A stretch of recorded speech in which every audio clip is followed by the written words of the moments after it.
अल-मुस्तदरक अला सही हैं जिल्द नंबर 2 सफ़ा नंबर 572 हज़रत आयशा रज़ी अल्लाह ताला अन्हा से रिवायत है, नबी पाक सल्लल्लाहु अलैहि वसल्लम ने 6 ग्रोहों पर लानत फरमाई। नंबर 1, कुरान में इजाफा करने वालों पर। और कुरान में इजाफा ये ना मड़े मुताबिक गाल इस तरह है, मसला बयान हुआ बाहर गली में, होटल में, दुकान में, गाड़ी में, किसी भी जगह, बंदा कहे नहीं मेरा दिल करता है मसला इस तरह है, तू मौलवी आए बड़ा और मदरसे में एक रात नहीं लगाई आपने, एक दिन नहीं लगाया, किसी आलम के पास आप बैठे नहीं थे, मेरे मुताबिक मसला, मेरा दिल आता है मसला इस तरह है, ये गुनाह है दोस्तों, कुरान में इजाफा है, इन पर अल्लाह और अल्लाह के रसूल ने लानत फरमाई है। नंबर 2, जो ज़बरदस्ती और गलबे से लोगों पर मुसल्लत हो जाएं, जो हुकूमतें मुसल्लत हो जाती हैं,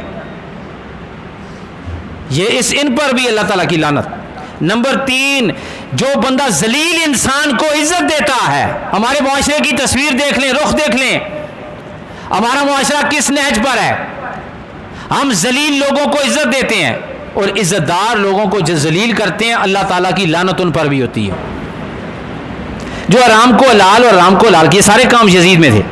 और आखिर में फरमाया जो मेरी औलाद के साथ बुग़्ज़ रखे, जो मेरी औलाद के साथ जुल्म करे, जो मेरी औलाद का दिल दुखाए, जो मेरी औलाद पर जुल्म करे, अल्लाह की उस पर भी लानत हो जाए, अल्लाह की उस पर भी।